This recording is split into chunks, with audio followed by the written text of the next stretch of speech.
Welcome back, everybody, to another episode of Lotus Tea Talks, where we shed our unique light on current events, blooming conversations, and elevating girl talk. I am one of your co-hosts, Amika Ma'at, and I'm joined by the lovely ladies. Chinya Ani. Hello, everyone. And Aziza Afi. Yes, ladies. Now let's sip this tea. Yes. All right. So we have a pretty great topic per usual. I always think they're great because we pick them. So I might be a little biased, but it's the truth. Staying in the vein of just women, because that's what we are. And of course, it is Women's History Month. So happy Women's History Month to all of you. We love that. We're going to be talking about women choosing their mates and the repercussions that follow, because it be getting real serious out here sometimes. Right. Real serious. But before that, well, actually, no, we're going to do that later. So, Chi, take it away with this community. Okay, so community, viral video of man deadbeat speed donor saying that sperm said speed. It's okay, excuse me. Let's start over. That's my bad, y'all. It definitely says speed donor. Typo. So basically it was a viral video of a deadbeat dad. He had 7 different baby moms, and his contention was that he told these women that he didn't want to be a father. Right. And they proceeded to have his children. And so therefore he negates responsibilities for these children because he says that, it's not my responsibility. I told them, and here we are today. So that got us to the idea of, well, is it still his responsibility? Is it not his responsibility? Where does the responsibility lie? Did these women make, an irresponsible decision by continuing to have these children by a man who clearly said he didn't want them? So I'll open the floor up to the girls. And essentially in choosing their mate, right? Yes. Because you chose to mate with him. Right. Active mating. Whether those women understood or realized that these mating sessions would actually result in procreation. Yes, procreation sessions. Yes. Population sessions. Sex is a mating sessions. Because you know why I say so primal. Right. You know why I choose to put it like that? It's provocative. It's provocative. It gets the people going.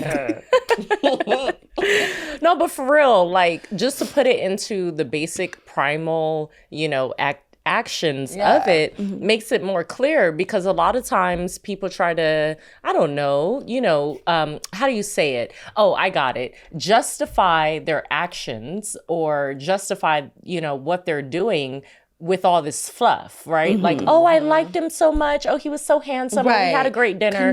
But it ended in a mating session that can result in procreation. Right. When we get down to the basics. All right. One of the main ways to procreate is to have sex. So now with science nowadays, there's test tubes. The main ways. Oh, I mean, but it is. That was the original way. Right. The old school way. Right. So now we're at the question, this current event, what the buzz topic brings us to the question of women choosing their mates and the repercussions or consequences of the mate that you choose. Right.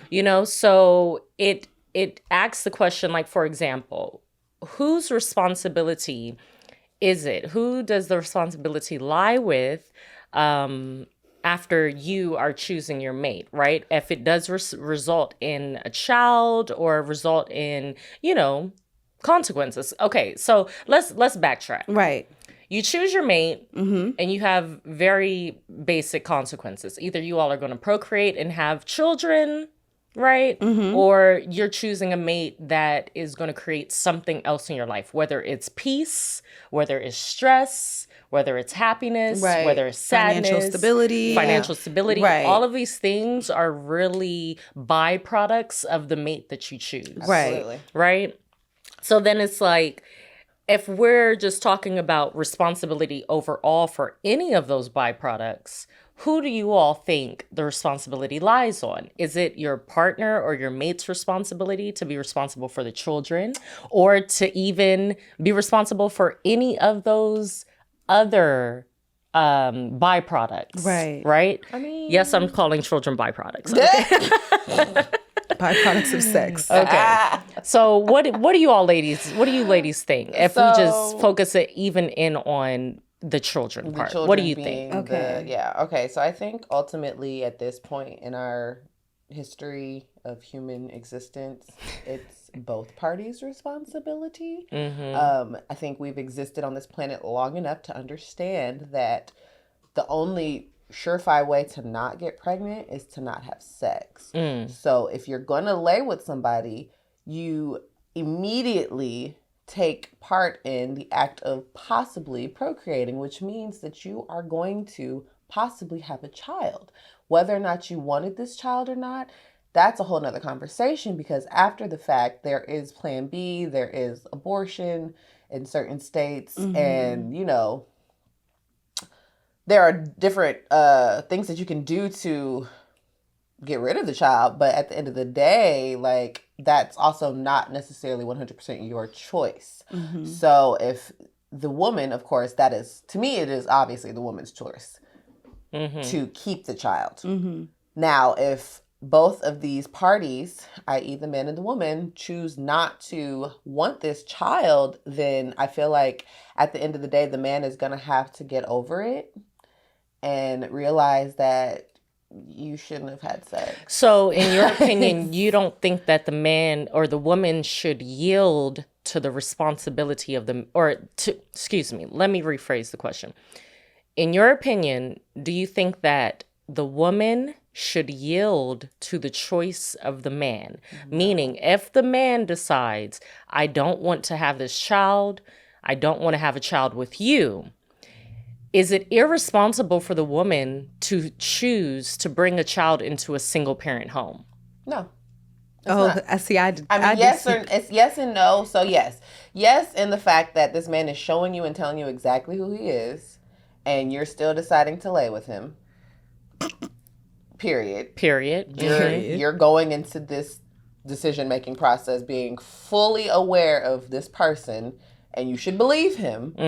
And when he starts to, or continues to be who he is, and a child appears, and all of a sudden you're like, I need X, Y, and Z funding for this child that we had. Yes, it is still his responsibility, and you should also expect there to be some backlash, because he told you who he was. Right. And at the end of the day, if he decides not to, you're going to have to get over it too. Because, you know, that man's whole opinion was basically like, you know, the narrative of like pinning a baby on someone. These are air quotes. Pinning a baby on someone. And he was just like, y'all not about to just pin these unwanted children on me. That's crazy. But, sir, you laid down and you decided to not use a condom. You decided to not have a vasectomy, because at the end of the day, if you know you don't want any children at all, go get your tubes snipped, okay? Okay, just cut them. And it's actually a lot less invasive. It takes less than 30 minutes.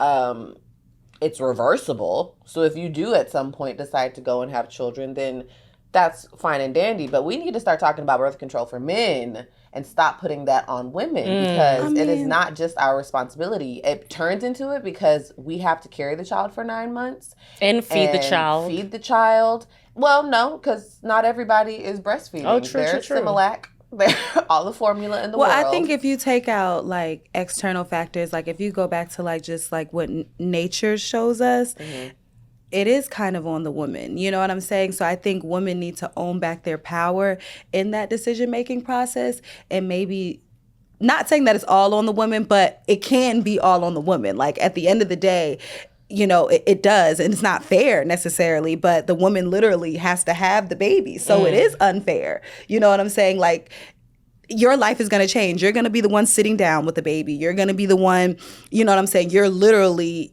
the one having the baby. So yes, he participated in making the baby, but you're having the baby. So I think that you know, women, we often, especially in this generation, we've given away a lot of our power when it comes to things in relationships. And I think that we can take back our power in making better decisions when it comes to partners. Because I think if women rise the standard, then men are going to elevate to that standard, because ultimately we hold the threshold to creation. We hold the threshold to continuing their name, and that's an honor. You know what I'm saying? We honestly have the power, but I think that when we give it away and when we don't make them, you know, meet us at certain standards, you know, that's why I love, like, in traditional African cultures having dowries. So shoot, if he decides that he's gonna jet and leave, at least she got a few, you know, 20K, whatever, you can invest, start a business. Well, does she get or whatever. Or does her family get it? Well, her family gives it ultimately for her. Ultimately, it's for her. Ultimately, it's her backup plan. Supposed to be, like, obviously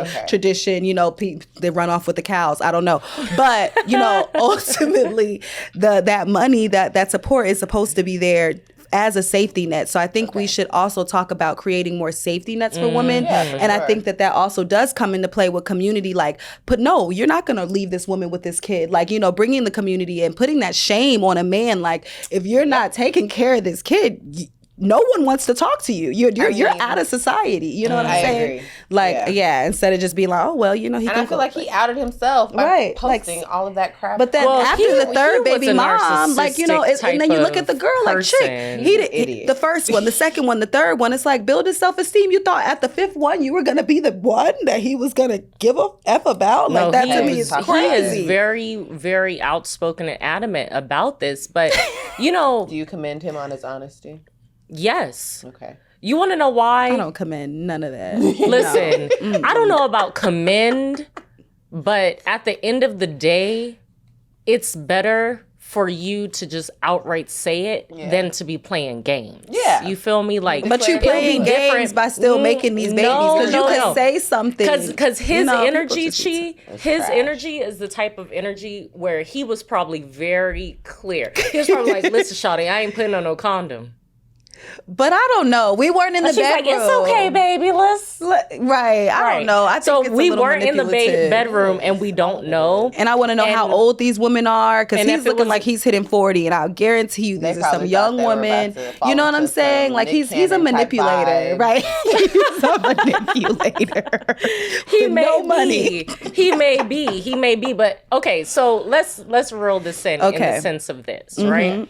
So you have casual sex, right? And you have choosing partners for long-term purposes, right? And you have the aspect of a lot of times, like you were saying, Chi, about like responsibility and power. Women do forget, like, we run the dating scene, actually. We do. Who we choose, what we allow as a unit of women together is what sets the precedent for how people behave with us. Absolutely. And men, even in the red pill community, men in the dating community, you know, like, you know, pickup world, they clearly will communicate this between themselves. Right. They're never going to admit it to a woman. No, not out loud necessarily, unless you happen to meet one and they're sincere with you and they're like, yeah, you know, you run the world. But at the end of the day, like, that responsibility, even they know, oh, she chose me.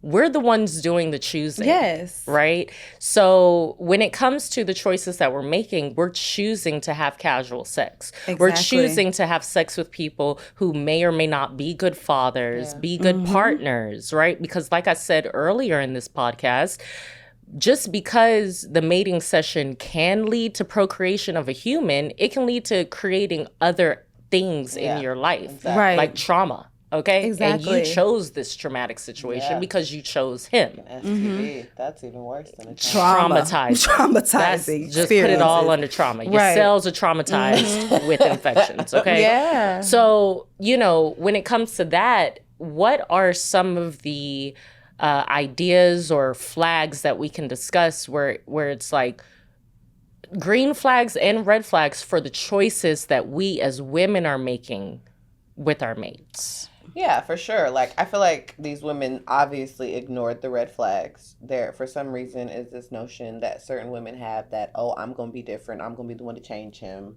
he's going to do better for me. Which I think is a trauma response. Yeah. You know? It's like, in and of it's, you shouldn't want to change somebody, first of all. If you're choosing them as your mate, you should identify them as the person that they are, being who you want them to be. And that being enough for you. You shouldn't have the desire to change them. So yes, therein lies the main issue, is you thinking that something is going to happen that obviously he's told you is not going to happen. And so the major red flags were definitely ignored.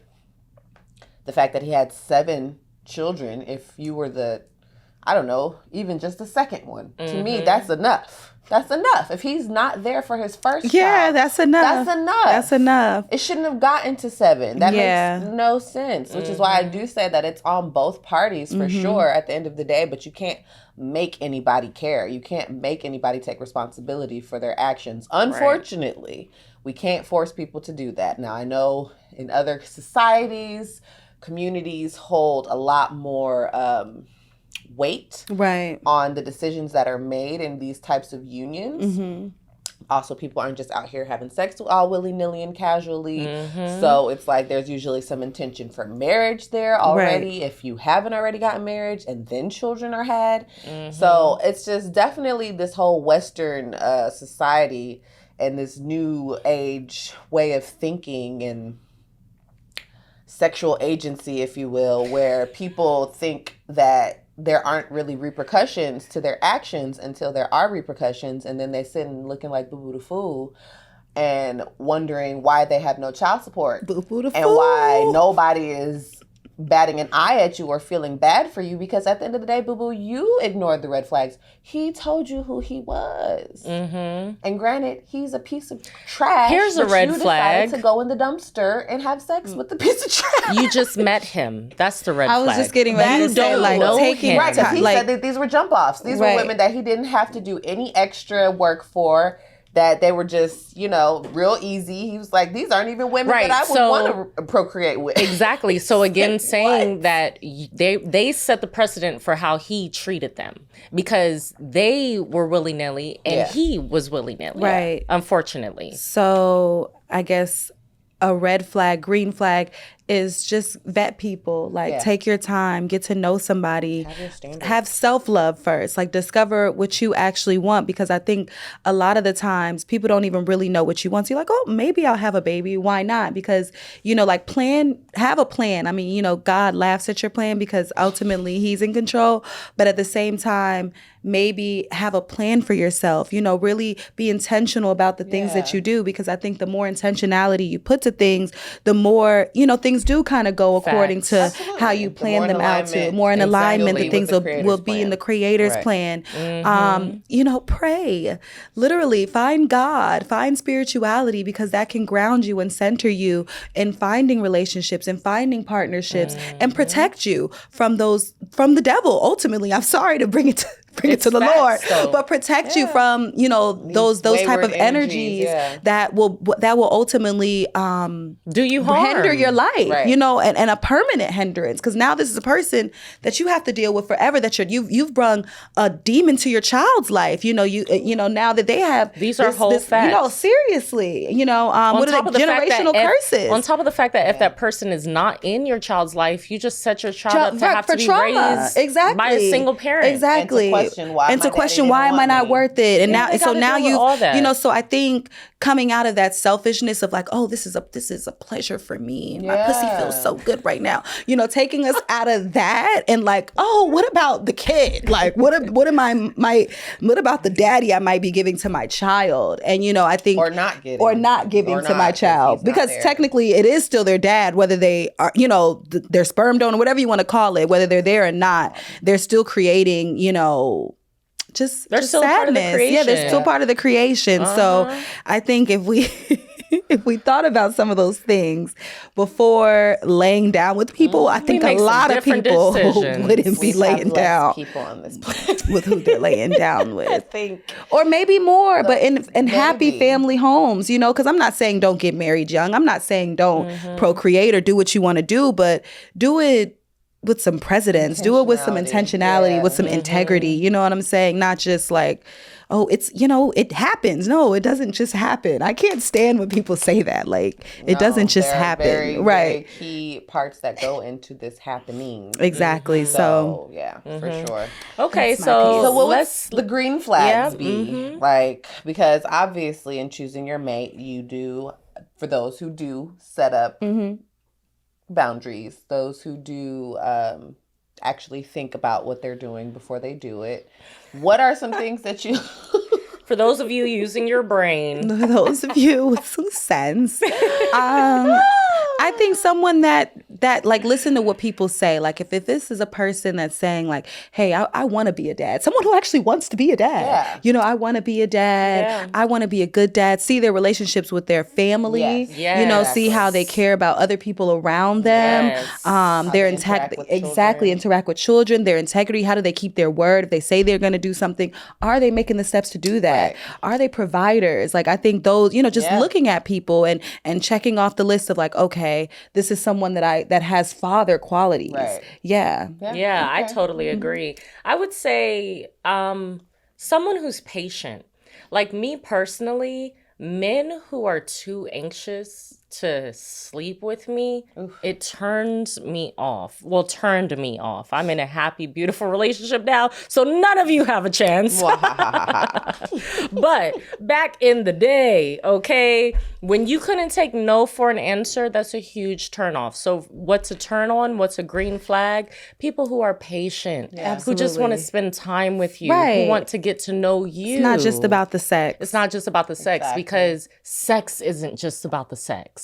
So anyone who is kind of absent-minded enough to think that way, I'm trying to stay away from them. Right. Yeah. Yeah. So green flags is just that patience. It makes you more desirable, men, when you can be patient. It really does. Yeah. It really does. It really Yes. does. We know that men oftentimes gravitate towards their lower regions when operating in the dating world, unfortunately. And so for someone who can demonstrate self-control, Such a turn on. it's just Self-control. beautiful. It's just so nice. And it's a good skill to have as a parent, as a father. Because you need patience as You a need parent. patience. Right. No matter like how ideal the situation is or how chaotic, like things are going to happen. So you're going to have patience. So I think that's a great green flag. I would definitely also say being in touch with certain aspects of their feminine side. Okay. Definitely, because the mother... Like a nurturer kind Yeah, of? exactly. The nurturing type energy. I think we've gotten to a place in human evolution where that is acceptable now. And almost expected. And people are realizing how necessary it is. Because a lot of times men think that, oh, I'm here because I'm in the house and that's enough, and I work and I provide and that's enough. But oftentimes you still can show up as an absentee father just because your physical presence is there. That doesn't necessarily mean that you're the best father in the world. Right. It doesn't mean that you're the best partner in the world just because the roof is still there, just because all the bills are paid, you have enough cars to drive, gas in all the cars, the groceries are in the fridge. That does not mean that What can you that's do enough. for me when I'm sick? What can you do for Will me you when make I'm me sad? tea? What can you do Yeah. for me when you've had a bad day? Are you emotionally intelligent enough to come home and not spread that around the house?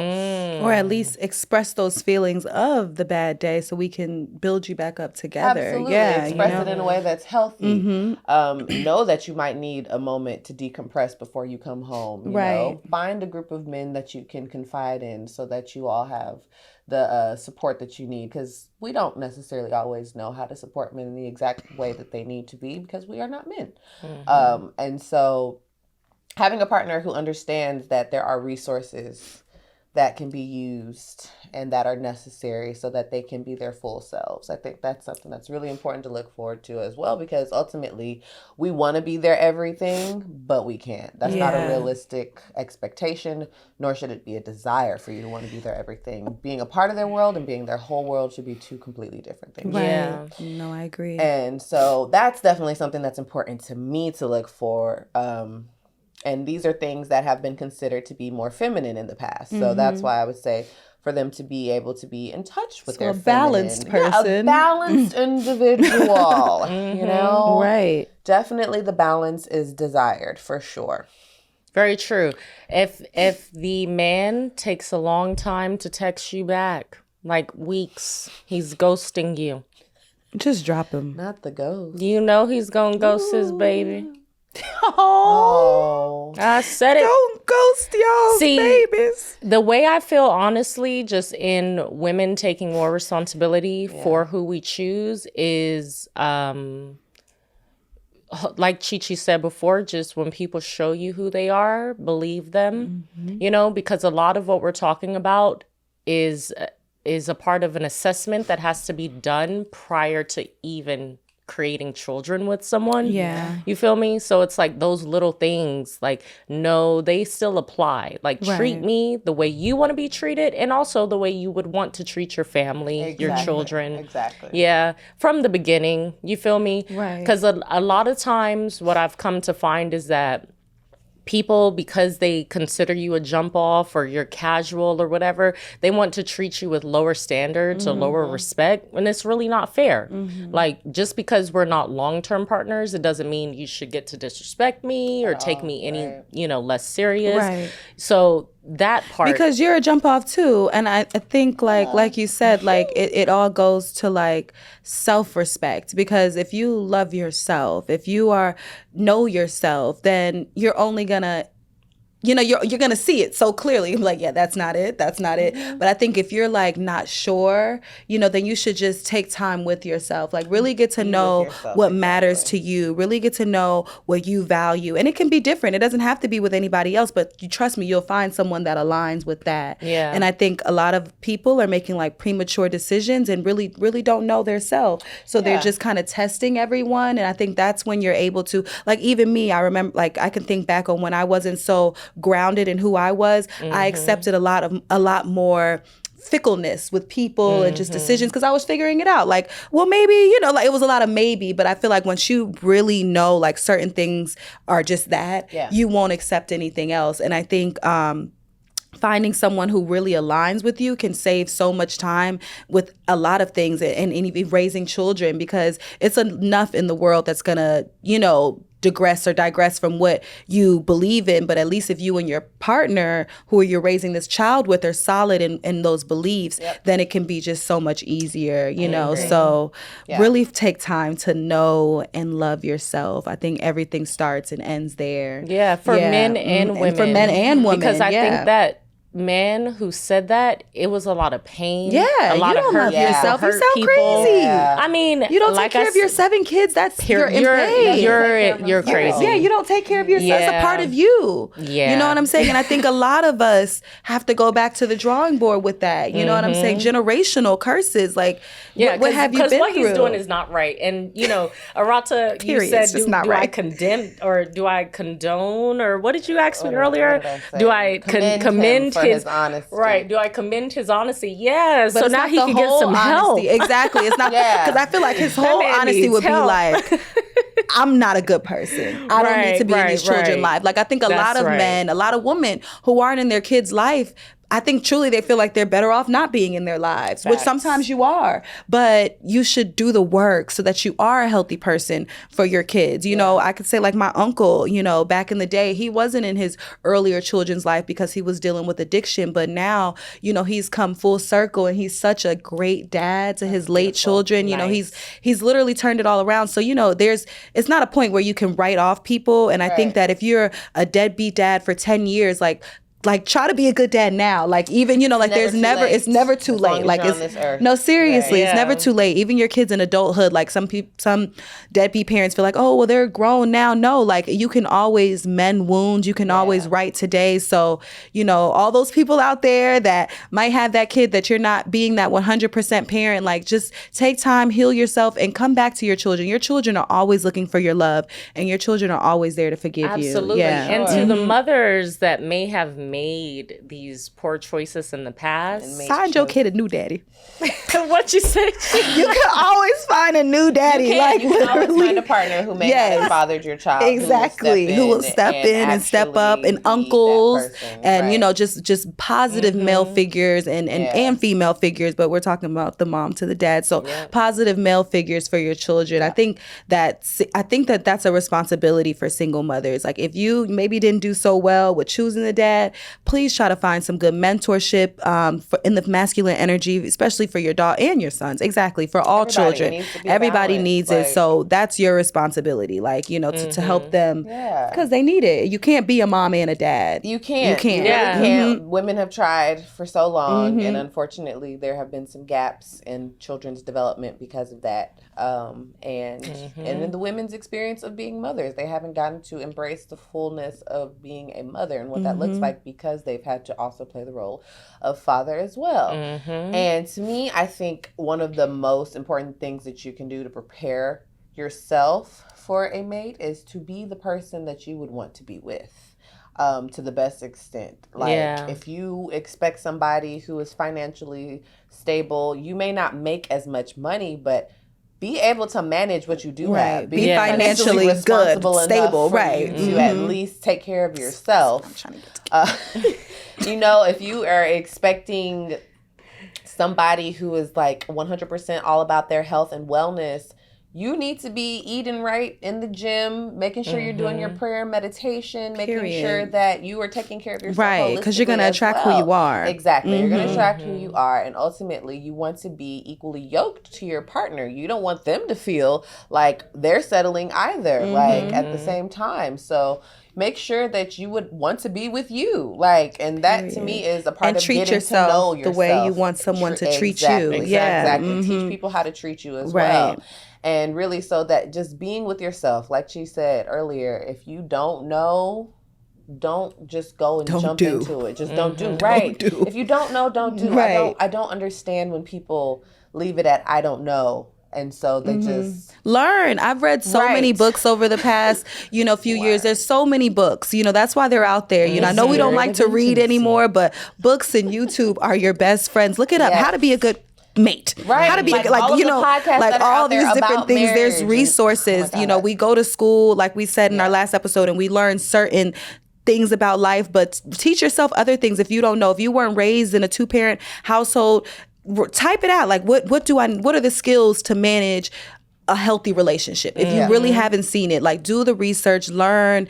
Knowledge is key. People that are in healthy be around people that are in healthy relationships. Ask and if the right question. Right. And I would say forgive yourself. Forgiveness. Like forgive yourself. You made an interesting choice. All right. These girls are so funny. You need to forgive yourself, because I think a lot of people will beat themselves up based off of the mates they choose. Like, it's really a shock to your system when the people you bring into your life don't pan out. Yeah. Because it's a shock to your own judgment calls or your own character of who you attract and all of those things.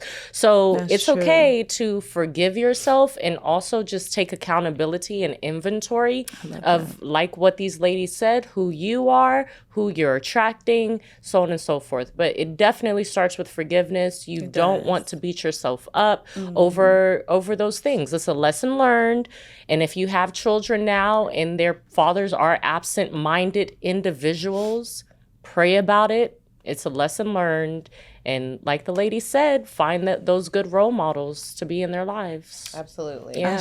I love that. Absolutely. Yeah, and so and to my single ladies, take responsibility for the power that you have. Period. Okay, y'all run this. You set the tone, set a beautiful tone, set the tone where when you walk into the room, when all these women are in the room, the way you all treat each other, the respect that you show each other, look out for each other in the dating scene and the dating world, you feel me? And just cover each other with that energy, and the men will follow, because they want that anyways. They want that queen energy. They do. Anyways. They really do. Okay, so that's the facts. Absolutely. Well, absolutely. I think drops mic. Period, poo.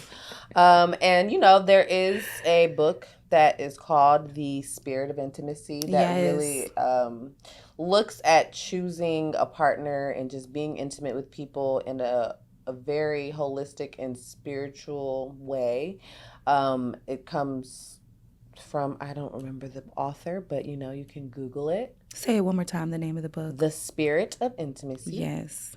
I definitely would suggest anyone read it, listen to it, because it's on YouTube. Available on YouTube, right? Exactly. Probably an audiobook out there somewhere. And do the research.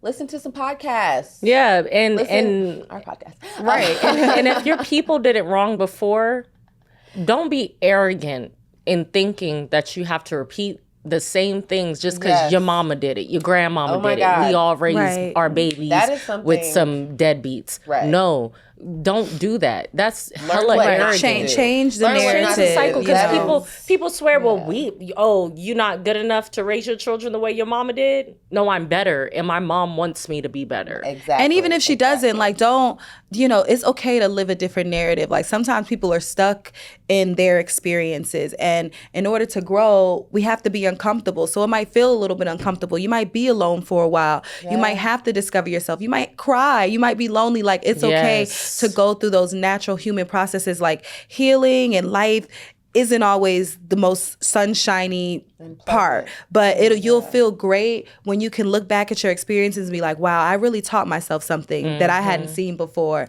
that I didn't know about. So take your time. Life is a journey. It's not the destination. Take your time. Take your time. Everything doesn't have to be done today, and trusting God, trusting whatever your belief, he got you. It's going to be okay. Exactly. Yeah. That book, again, is The Spirit of Intimacy, Ancient Teachings in the Ways of Relationships. And it's by Sobonfu Some. There we go. She found all the information y'all need. Thank you, Aziza. We appreciate that. I love that. But yes, so I think this has been a wonderful episode. I think so too.